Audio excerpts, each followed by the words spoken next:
सहस्राक्षसहस्रपात् स भूमिं विश्वतो भूत्वा अत्यतिष्ठदशाङ्कुलम् पुरुष येनेतम् सर्वम् यत्भूतं यत्तपव्यम् उतामृतत्वस्यैशानः यदन्येन तिरोहते एतावानस्य महिमा अतोषायाञ्जस्य पुरोष्टः पादोऽस्य विश्वाभूतानि त्रिपादस्यामृतं दिवि त्रिपादोर्ध्वपुरुषः पादोऽस्येहापपात्मनः ततो विश्वं चक्रावतो शासनानसने अपि तस्मात् विराट जायता विराजो अधिपुरुषः स जातो अत्यरिच्यतरा पश्चात् भूमिमतो पुरः यत्पुरुषेण हविषात् देवा यज्ञमतन्वता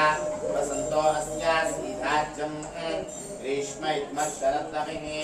सप्तास्या सप्तऋतयः